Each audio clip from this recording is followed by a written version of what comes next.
welcome to a new edition of After the Whistle, Wednesday, June 16th. I know y'all looking at me like, where's my co-host? So he's somewhere getting a tan on an island. So y'all just gonna have to deal with me for this episode of After the Whistle. So hopefully we'll have him back next week. Man, there's a lot to talk about. There's a lot happening in the sports world, but we are first gonna get into it. NBA got some breaking news early today. It's been a year filled with injuries, and some of these teams with title hopes just have taken a hit. First, Kawhi Leonard, he is done for the postseason. He suffered. Don't even know when this happened, but he's done with the ACL injury. It was just announced a couple hours ago that his season is over. I don't even know when he injured it. It might have happened at some point during Game 4, but yeah, this is a big blow to the Clippers and also a big blow to Kawhi. He was actually having a monster of a postseason, despite the series being tied and some of the criticisms that folks had with Kawhi. But he was putting up great numbers in this series, and they found their rhythm at home because home court advantage apparently makes the biggest difference. So at home, Kawhi and the Clippers tied it up. So this is a big blow for the Clippers. Now that Paul George, it's going to be more on the shoulders of Paul George in this one. We'll see how that goes. Oh man, just a tough blow for the Clippers in this one, and for Kawhi. He was just named to the All-NBA second team, I believe, yesterday too. So yeah, we'll see how the Clippers survive from this. They have a game tonight, and this was quite the day for them to get this news. And when more information comes, we'll get that to you. But yeah, this is definitely a big blow to the Clippers' hopes of making a title run, because it's so open this season. The title, anybody could win a chance. The teams remaining, any of them can win it all. So tough break. And also another tough blow is for the Phoenix Suns. Chris Paul, health and safety protocols. This is very interesting. They said he is out indefinitely. That's what they're saying. That's what the reports were, that he's going to be out indefinitely with health and safety protocols. Apparently, he had tested positive for COVID. These are just the rumors that are being told. Chris Paul being tested positive for COVID, let me get that up. Let me make sure I get that correctly. It's just a health and safety protocol. If Paul, who's already been vaccinated he's already been vaccinated, so he could come back in a shorter time span. He won't have to sit out usually the 14 days that they require players who go into the health and safety protocols will face. But the good thing for the Suns is they have a long break before they have to get back on the court again. So hopefully this does not affect their Western Conference game 1 of the Western Conference. So we'll see with that. But yeah, that he's going to be sidelined indefinitely is the rumors, the reports, I should say, that is going on with this. So man, just wild day, the NBA today. Wild days. All this news are going on. It's tough for these teams, especially the Suns. Because what we've seen is they need Chris Paul's leadership, and it's been beneficiary to them all. So we'll see what happens with this one. And let's. There was some games last night. There was a interesting game that happened last night. It was only one game on the slate last night. And man, if I'm the Milwaukee Bucks, I would, I don't know if I would have had their head coach, Coach Budenholzer, get on that plane back to Milwaukee, because you look at this situation, they had all the advantages to take a 3-2 lead and go close it out at home. It was basically Kevin Durant and a bunch of guys out there. James Harden was out there, but James Harden was hampered. He was a decoy. He couldn't do much with that hamstring, but he was still out there. And if you look at it, Jeff Green and Kevin Durant were the two guys that did most of the damage. And for the Bucks, you are You had a double-digit lead going into halftime. Kevin Durant was the only guy that was doing the most damage, and they did not once think to double-team him, or they did not once think to put somebody, like somebody that's won a Defensive Player of the Year award, I believe twice, or once or twice. They didn't even bother to do that. So it was, in the second half, it turned into the Kevin Durant show, because whatever the Bucks threw at him, it did nothing for him, because he was just getting his shot whenever he felt like it. And he put the team on his back, which a lot of people were questioning. I don't quite understand the questioning of Kevin Durant's skills or his ability to lead a team, just because, they are quick to jump on him joining super teams nonsense, which was ridiculous. But you look at this game, and you look at the box score in this game. Kevin Durant with the game high 49, Blake Griffin with 17, and Jeff Green with 27 points. He was at 1 point 7 for 7 from beyond the three-point line in this one. So mainly there was three guys that beat them, but mainly it was Kevin Durant and Jeff Green that did the most damage in this one. And for the Bucks, I don't understand what they were doing. They stopped being aggressive in the second half. We see some of the deficiencies from Giannis happen in this game, because they got late in the game and he was missing free throws. He was turning the ball over. You look at Giannis' stat line, 34 points, 12 rebounds, 4 assists, and you would think, oh man, this is a great game. But down the stretch, he had a turnover late in the game that could have gave them the lead or tied the game, I believe. He had opportunities at the free throw line. He missed those. Not guarding Kevin Durant is the biggest indictment on him, because what are you doing out there if you're not going to guard him? Grant, he ended up fouling out in this game, but there was never a point in this game where he guarded Durant. He was just stuck on the corner guarding Joe Harris or Landry Shamet. And then on the other end, on the offensive end, these guys know that James Harden, it's tough for him to move due to that hamstring.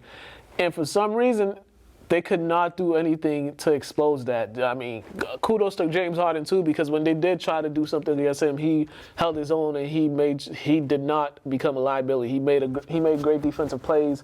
He did enough to slow the guys down. But this is just a bigger indictment. This is a big indictment on the Bucks and just their whole operation. And once again, we got to give Kevin Durant these flowers while he's here. I mean, for him to do this with, guys are going down left and right with injury. He played every single minute of this game. And the biggest thing I took away from this game, 49 points on 23 shots. It was not like Kevin Durant was chucking that ball up. He was getting his points within the flow of the offense. He was getting everybody else involved. I believe he's the first player in NBA history to have 49 points, 10 assists, and 17 rebounds in a playoff game. I believe this was the first one. This was reported by the Nets yesterday. So Kevin Durant, they asked him, a lot of people were questioning how much of a leader he was, or how great of a basketball player he was, and this was just another don't you feel dumb for even questioning this man's basketball skills. But the Bucks, I don't know how they survived from this, because it was put on the platter for them to win this one. You go home and you can close it out. Now you have to win at home, and then you have to come back to Brooklyn where you have not won yet. So, man, all I gotta say is good luck, good luck, Milwaukee. So if you guys get eliminated, there's gonna be some cleaning house happening over there, because you just can't have all this talent and then lose in the second round yet again. All right, and also in the Eastern Conference, the Hawks and the Sixers are tied at 2 games apiece. This matchup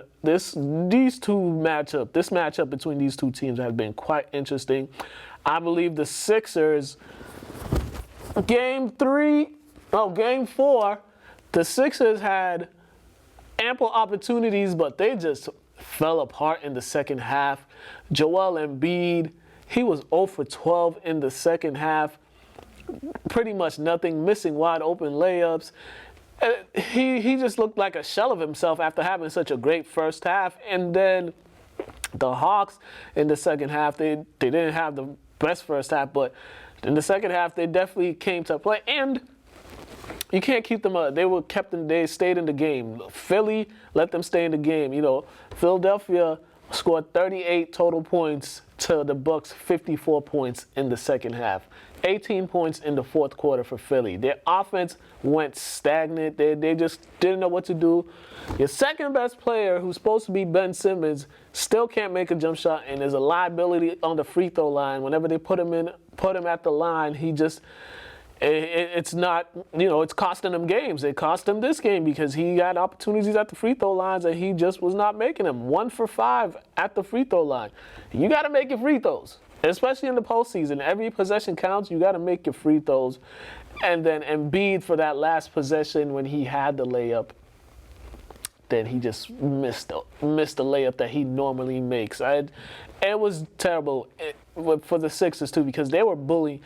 One thing about the Sixers in this series, they can bully the Hawks. The Hawks can't bully the Sixers, but the Sixers got the size to bully them, and we saw it in game number 3. We saw it for the first half of game number 4, and the Hawks, you know, they rarely weren't knocking down shots, but the Sixers just let them keep creeping around. And that's what happens when you play a young team and you let them stay around. They could come back and they could get that confidence, and they got that confidence going in the second half. If you look at Trae Young shot the ball a lot.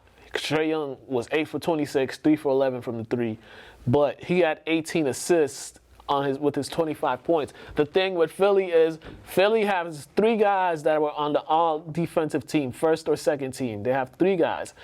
And they have 2 guys who, if they put on Trae Young, it's hard for him to get a shot, especially when they put Ben Simmons on him.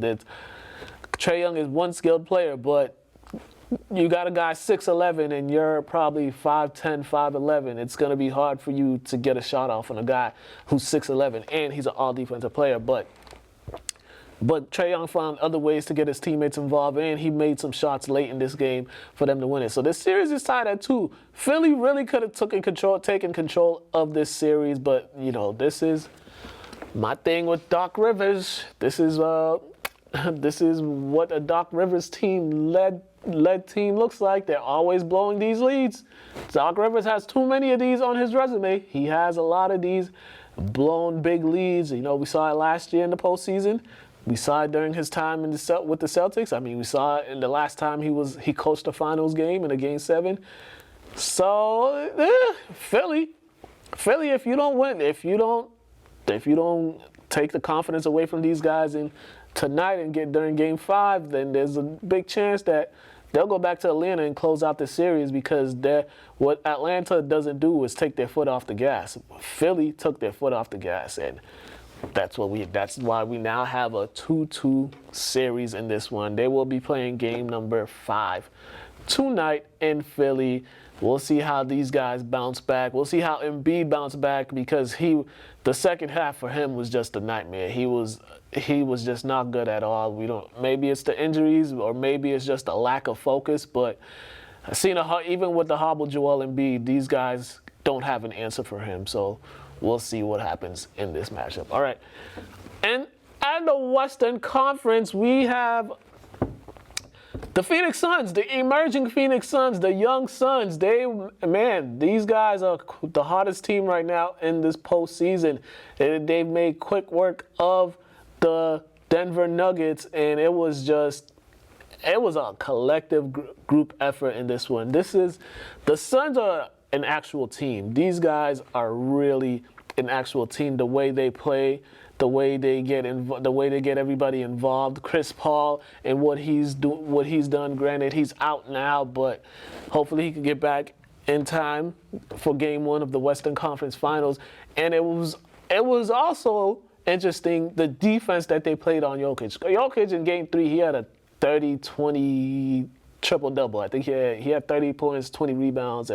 I forget the number of assists, but it was a 30-20 triple-double. Not many can say that. But for the Nuggets, what the Suns did, it was just like, all right, Jokic is going to get his, but they're not going to let anybody else beat them, which pretty much was the strategy. And we got to give a lot of credit to DeAndre Ayton, too, because he held his own against Jokic. He definitely went mano a mano with him, especially in the games in Denver. But Jokic got ejected for. I thought this was a soft play. I didn't think he should have got ejected. He was definitely going for the ball. It's just Jokic is he's 7 feet. Cam Payne is a little guy, so it made the contact. That ejection was kind of, you can't eject the league. I mean, ejecting the league MVP, giving him a flagrant 2, could have at least given him a flagrant 1 or something, but for him to be ejected in such a crucial game, it's not good, especially when you want your stars, the stars of the league, to be in these games. So that kind of hindered any type of comeback that the Nuggets had planned on doing. So, but the Suns, Chris Paul and those guys, these guys play well team basketball. I didn't say it. They play great team basketball. Devin Booker, Mikal Bridges, who should have been a defensive player. He should have been on the all-defensive team the way he played all season long. And Monty Williams too. This guy, for all the things that he's been through, this is great for him. This is great for the Suns organization, because it's been a while since we saw the Suns at all. It's been 10 years since they actually made it to the tournament. I said tournament. They actually made it to the play. It's been 10 years since they made it to the playoffs, and it's been 10 years since they made it to the Western Conference Finals. So they're back there, and it's just good to see for those guys. And they're a young team. I think some of their core guys are really young, and DeAndre Ayton, the number 1 pick, Devin Booker, I think he's like early or mid-20s. Mikal Bridges, nice. Cam Payne coming off the bench. Cam Johnson. So, I mean, it's going to be an interesting Western Conference between who they play. I'm interested to see the matchup, because even if it's the Jazz or the Clippers, they have an advantage against those two teams, and I believe they're 3-0 against the Jazz when they play the Jazz during the regular season. I believe they're 3-0 against them. So this is great for Phoenix, and also great for the NBA when Phoenix is actually competitive and good. It's those fans are wild, the arena is loud, and it's a lot of excitement in Phoenix. So we'll see what happens next, and then the Clippers and the Nuggets. I mean, the Clippers and the Jazz. What we thought was, it looked like the Jazz just had complete control of the Clippers, especially after the first 2 games in Utah. But home court advantage in the playoffs is such a big thing. The Jazz look like 2 different teams. And one thing with the Jazz is they take a lot of threes.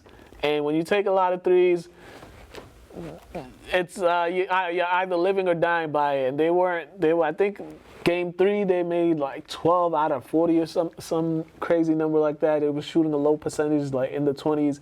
And in this game, they made some in the second half, but they try to stay. They try to stay in striking distance against the Clippers, but the Clippers just had an answer for everything they did. I mean, Paul George and Kawhi Leonard each with 30 points in Game 4 to tie this series up. And now Paul George is going to be asked to do more. He's going to have more responsibility now because Kawhi Leonard is out. And now we're going to see some other guys. We're going to see if they're going to be able to step up in this series, because there's going to be opportunities now. Will Rajon Rondo start getting minutes? Because I don't think he's seen the court the past couple games in this series. I mean, DeMarcus Cousins, he's been getting minutes. Terrence Mann, Reggie Jackson, how many more minutes will they be getting? Luke Kennard. So for all those guys, we'll see if they can translate their play on the road. But for the Jazz, they've shown that they can play well at home. Donovan Mitchell, he's pretty much been unstoppable this series. I believe he's had 30 plus in each of the games that they've played, or he may have had a game with 20. So they're going to have to find a way to slow down Donovan Mitchell, because they haven't been able to slow him down in Utah, because he had 45 in Utah the first game, and I think he had 37 or so the second game. So he's been putting on a show in Utah. So now we'll see how the Clippers' strategy goes into trying to contain those shooters and then trying to contain Mitchell, because one thing they had, Kawhi and PG are all defense guys, so we'll see how they're going to be able to slow. Well, how Paul George is going to be able to slow him down. I don't know how they're going to use him in matchups or when he guards him, because I'm pretty sure he won't be guarding him the whole game, just because he's going to have much more responsibility and he's going to have the ball in his hand a whole lot more. So we're not sure if Paul George can be the guy.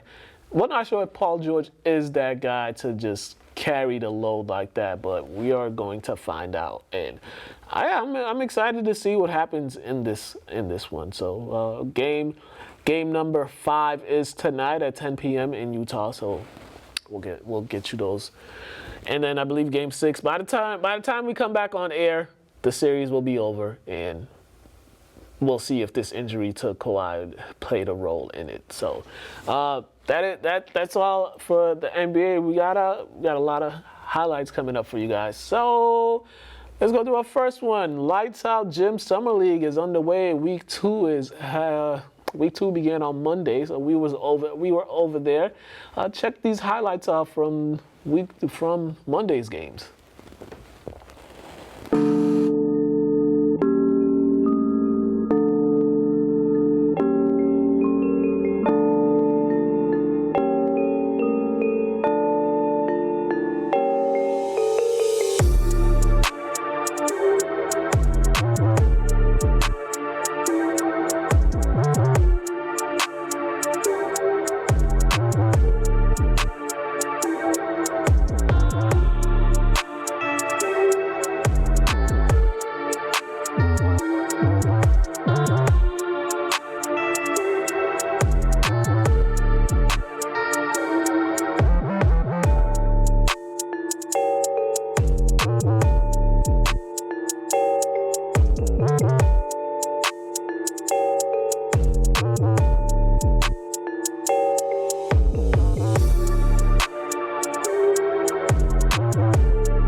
Summer League, there's some more Summer League actions tomorrow at St. Mary's starting at 5 o'clock. So if you want to check out some Summer League, go to St. Mary's and check that out. Also, this Friday, make the announcement, this Friday, Stop the Violence Basketball League will be starting. First games, I believe, is at 5. The first game is at 5 o'clock, I believe, at the Lynn YMCA. So, yeah, there's some Summer Leagues happening, some cool stuff happening around the city. All right, this past Saturday, New England Youth Football Tackle League, they had their first annual Super Bowl Saturdays. A fleet of games happening.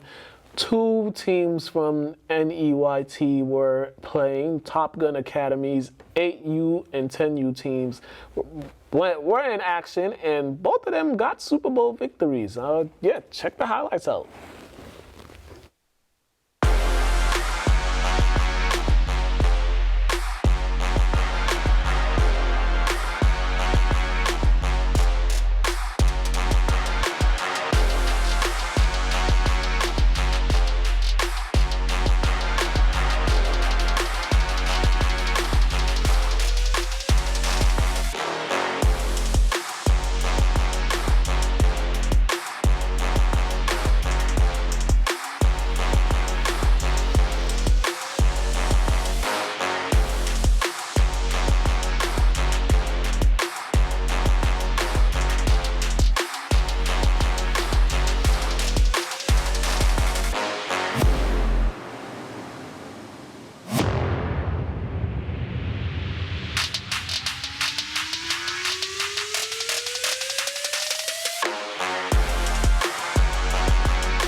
congratulations to the Top Gun 8U and 10U teams. We're working on bringing them into the studio, get them out in here to talk about what they did. It was the 10U game. They were down 20-0 with 5 minutes to go in the fourth quarter, and they reeled off. I think that was late in the fourth quarter. They were down 20-0, and they reeled off 24 straight points to come out with that victory. So congratulations to the players and coaches on those Super Bowl victories. All right, we're gonna go back to 1999. We got some basketball highlights from the year 1999. This one is Lynn Classical versus Gloucester at Classical, not this Classical over there in Westland. This is the old Classical gym over there on the Common. So let's take a look at these highlights.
And we are back. All right, June 26th. Yes, June 26th is the day. So local boxer Dennis Ventura, an English high graduate, just had to throw it out there. He will be making his second professional fight. I sat down and talked to him about just the whole process from having his first pro debut and then getting ready for this second fight. So yeah, check this out. We spoke to him last week, so check this out.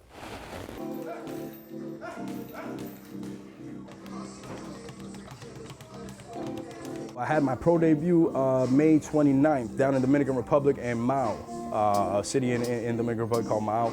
It was at Agua Azul Hotel. Great venue. It was a great experience. Learned a lot from it. It was a tough fight, but we got the third round KO. Thanks to God.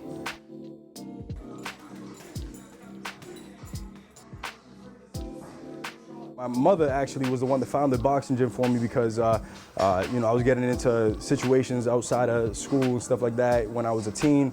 We lived in a troubled area, we grew up together, my mom, she was just like, I need to do something for this kid to, stay out of trouble. Got me into the gym. I was on and off with it. I was never consistent with it. I'll be perfectly honest.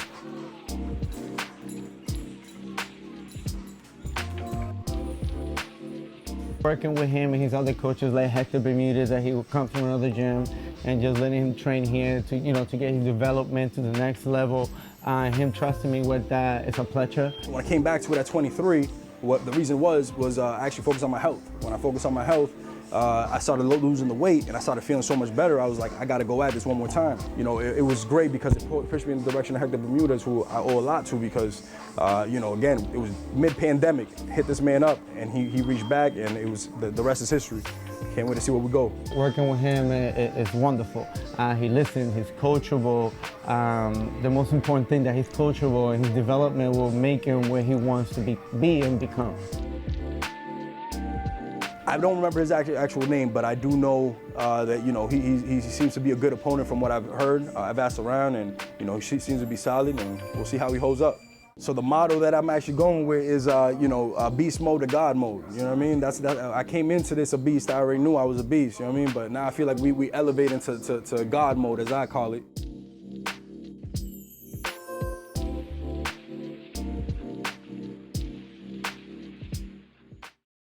Good luck to Dennis. He will be fighting June 26th in New Hampshire. So good luck to him on his second pro fight coming up. All right.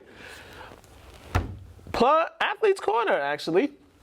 Athletes Corner, we have the Greater Boston League champion Lynn English baseball team. They came and they joined us. We chatted with them about just the season and everything that they went through. And they're also getting ready to find out who they play in the state tournament. But yeah, check out this Athletes Corner with the Lynn English baseball team.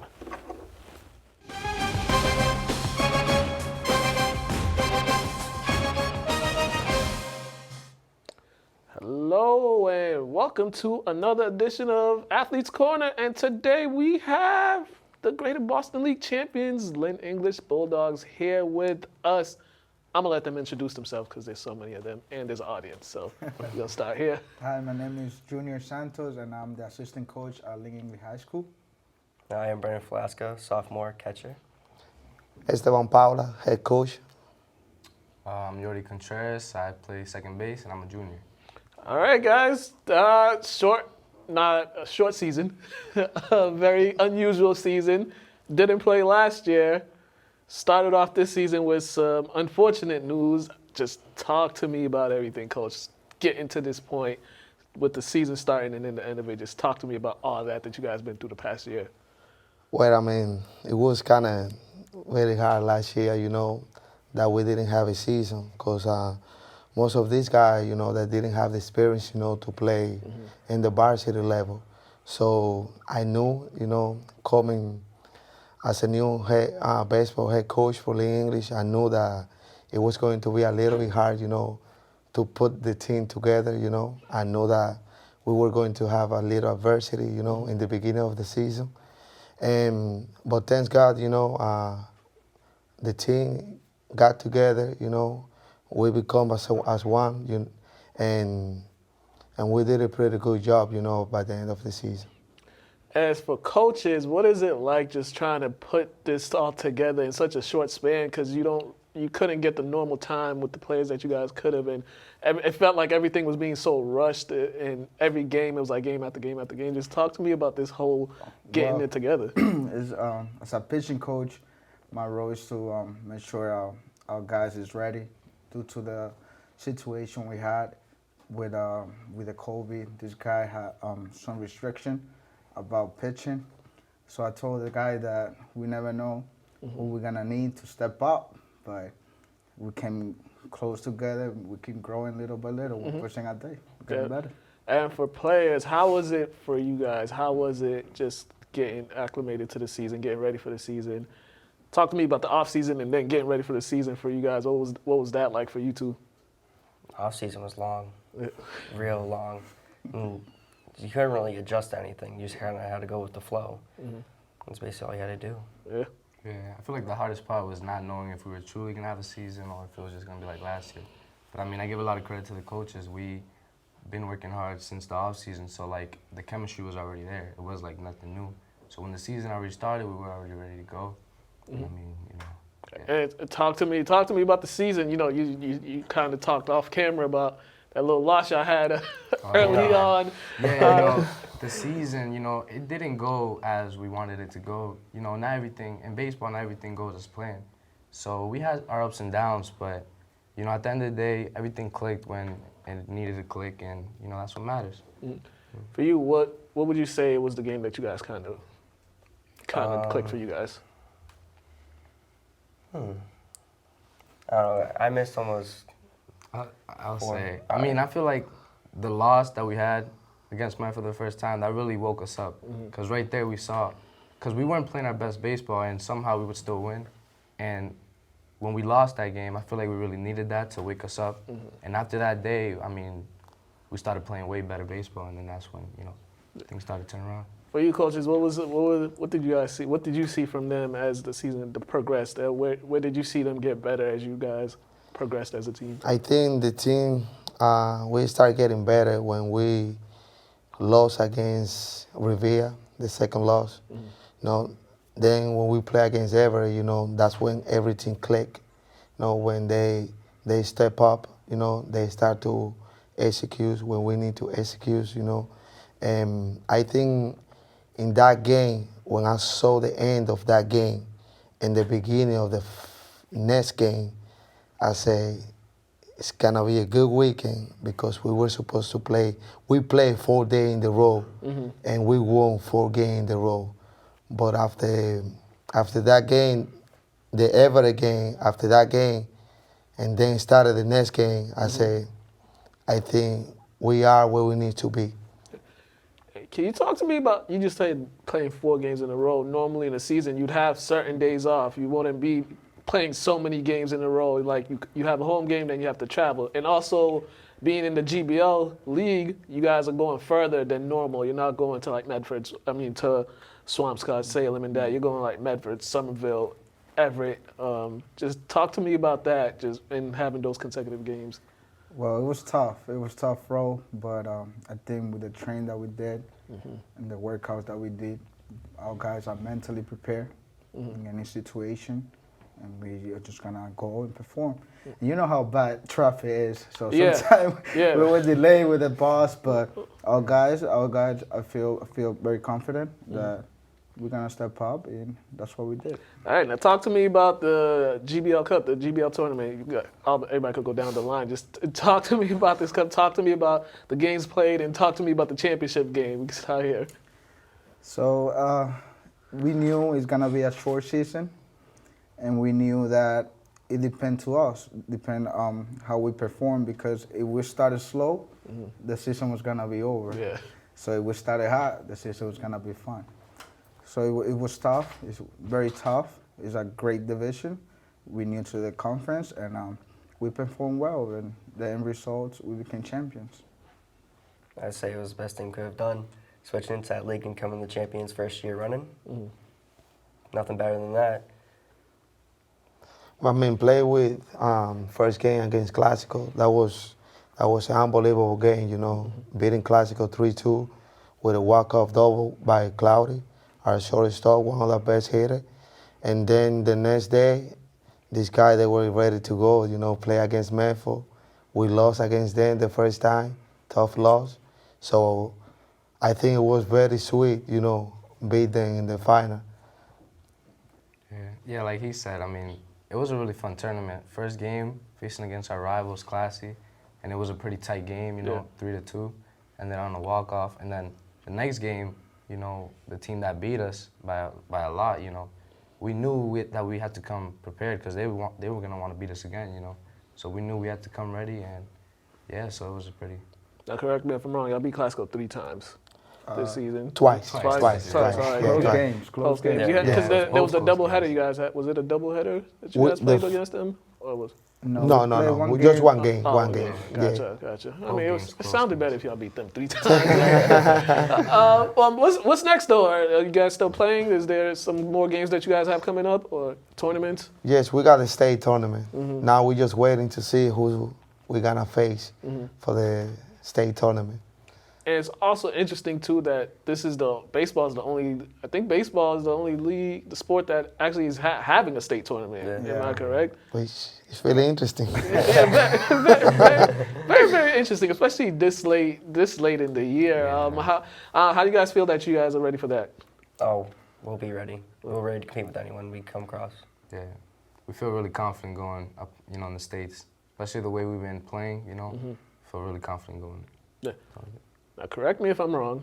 I think next year they'll be starting doing like the statewide tournament. Like it'll be statewide. Yes, correct. Kind of like March Madness style of play. Yeah. That's going to start next year, right? Yes. Okay, I thought. Okay, so you guys got this momentum going. You got the state tournament. Just how you guys going to use this momentum for next season? Because it might be a short turnaround for you guys as far as training goes and all that, getting ready for the next season. Because season's Once one season's over, you start getting ready for next season. Just I know, that's talk how to it me. is. Talk to me about getting So- prepared for next year. We basically, what we teach our kids is one step at a time, and everything is start practice. Everything this guy do in the game is everything we do in practice. So that's why they come so confident, because our practice is fun time, and when game time is nothing new.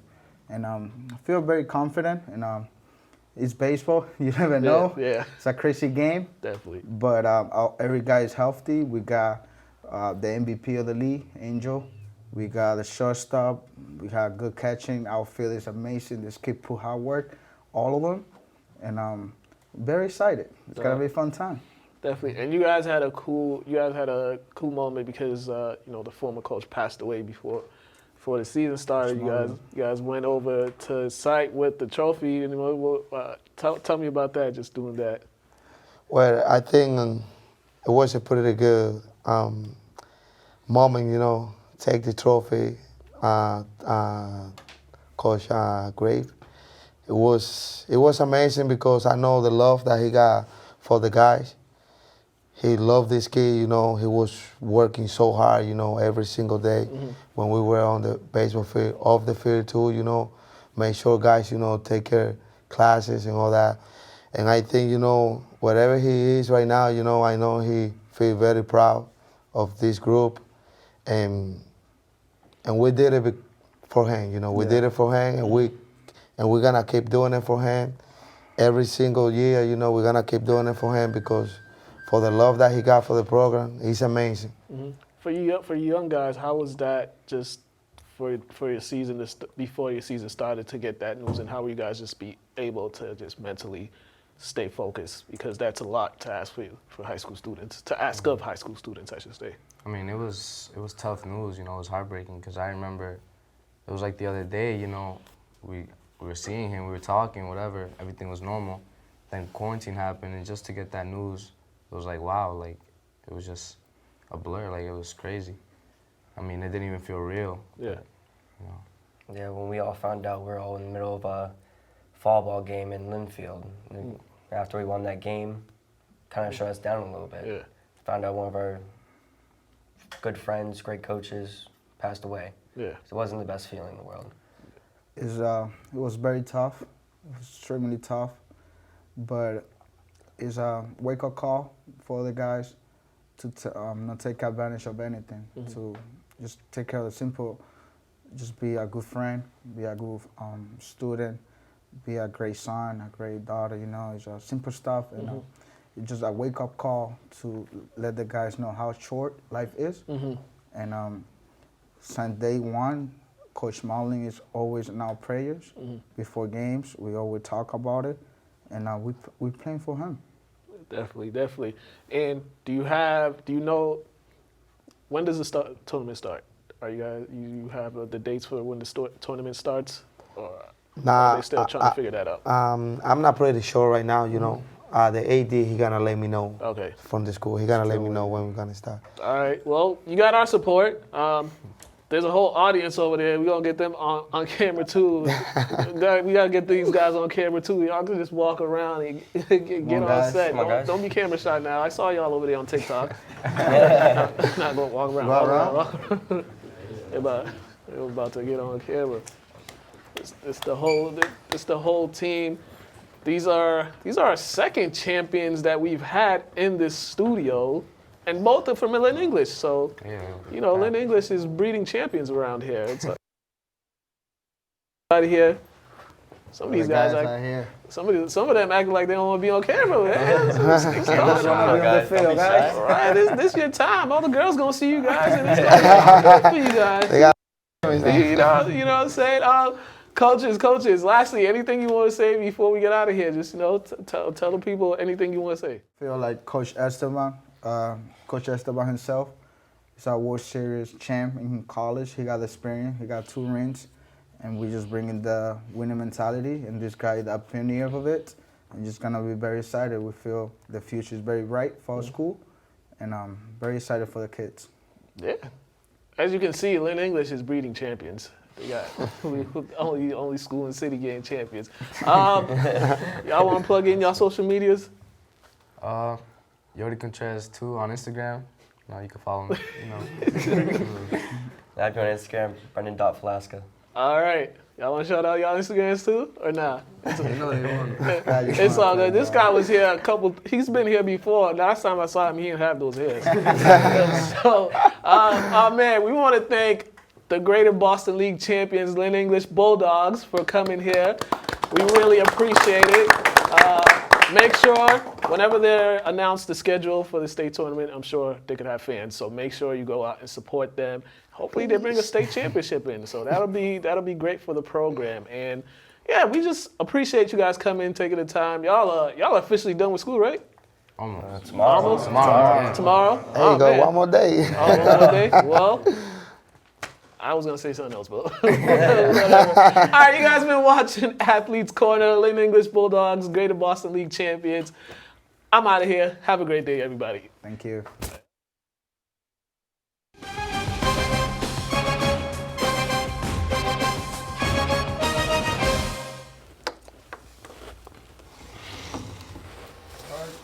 Sports World. All right. All right, and we are back. Once again, thank you to the Lynn English boys baseball program for coming on and just chatting with me. You know, it was cool to have all those guys. They're actually the first guests. Yeah, they're actually the first guests we had since we've opened back up to the public. So hopefully we get more guests coming. Well, we will be soon because, it's about to start getting cranked up in here. All right. Let's go around the sports world, some stuff that's been happening in the sports world. All right. In NBA news, the Pelicans, they fired Stan Van Gundy just after one season. Very interesting move. Maybe players were over him, or maybe the organizations just didn't want him to be there, or they just wanted to go in a different direction. But for whatever reason, they got rid of him, and the team underperformed since they had all that talent and didn't make the postseason. But just after 1 year, and they gave him a lot of money too. Now he's just gonna sit back and start collecting money, huh? So, hey man. I guess. The Wizards, they fired Scott Brooks. The Wizards fired Scott Brooks. Yes, I could have seen this coming. Scott Brooks I guess he wore out his welcome. Too much underachieving. The Wizards, they had that late surge in the season where they played good basketball, but they were not a good basketball team all year long. They just didn't play well. When you got the talent of Bradley Beal and Russell Westbrook and Hachimura, just some of those guys they have, you would think they would have been a lot better than they were throughout the totality of the season, not just the last 2 months, but the whole entire season. So kind of saw that coming. So maybe Scott Brooks will go on to other things, or he might get another job. The way NBA recycles coaches, he might get another one. All right. Also announced today, LaMelo Ball. He was named the Rookie of the Year. He won that over Anthony Edwards. It was a two-man race the whole time between LaMelo and Anthony Edwards. So congratulations to LaMelo Ball on that. In NCAA news, former Michigan players are asking the Attorney General to open an investigation on Robert Anderson and the abuse that he would, and just abuse. There were reports, I believe an article came out last week or so, where former players say that former coach Bo Schembechler, he ignored warnings of abuse by Robert Anderson, and the abuse goes back to 1969. So we'll see what comes of this, but I swear this always happens where former players come out and just talk about the abuse that they suffered at the hands of assistant coaches, and it always goes way, way, way back to long ago. So we'll see what happens here. All right, and if you're interested in soccer, the Euro Championships is happening. There's some games happening today, so check those out. Our internet's kind of slow right now, so I can't even give you the games at this moment, but the Euro Championship is happening. All right. In high school sports, St. Mary's, they fell to Austin Prep 10-0 in the Catholic Conference title game. Lynn Classical softball, they lost to Everett 3-1. And the North Shore Navigators defeated Sanford 4-2. They're playing at Sanford today. First pitch is set for 6:30 p.m. And that is all we got for Around the Sports World. Let's go to the NBA Top 10.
All right, and we are back. Oh man, we've come to an end. I hope y'all enjoy just listening to me ramble and talk about whatever.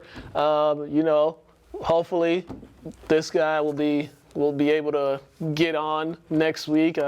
Today he just, I guess, scheduling wise, it just wasn't going to work for him wherever he is in those islands, enjoying himself. Before we get out of here, we gotta send out some birthday shout outs. All right, tomorrow is my little brother's birthday, so happy birthday, little bro. Also tomorrow is Todd's mom's birthday, so happy birthday to Gina G. Who else we got? There's a lot of birthdays coming out. Oh, today is Tupac's birthday, which is why I got my Tupac shirt. So happy birthday, Tupac. A lot of birthdays, a lot of June birthdays. My homegirl Tanisha, happy birthday to her. Her birthday was Monday. And then my two cousins got birthdays coming up. So happy birthday to my two cousins out there, and one in Austin and one in Illinois. So big happy birthdays to them. All you June birthdays. Happy birthday to all y'all celebrating birthdays. Also, happy Father's Day. This weekend is Father's Day, so happy Father's Day to all the fathers out there. Hopefully they don't just give y'all a tie or something not caring. Make sure you check us out. LCTV After the Whistle on Instagram. Make sure you follow me, Mukala K, on Instagram. Make sure you go to lyntv.org, catch up on any shows. Anytime, go check that out. Make sure to subscribe to the YouTube channel, Lynn Community Television YouTube channel. Make sure to subscribe to Lynn Community Television's Facebook page. You get all up-to-date information. You get photos of events, and also, drop by. We're open to the public. Drop by, come say hi. If you want to just drop in, come say hi, sign up for a membership. If you're interested in starting your own show, come by, talk to us. We're here. We're open, 9 a.m. to 5 p.m. until further notice. So, and we got my main man, Pedro, back there. He's back there. We're back in the groove. We are back in the groove of things. So thank you everyone for watching. Have a great one, and we are out of here.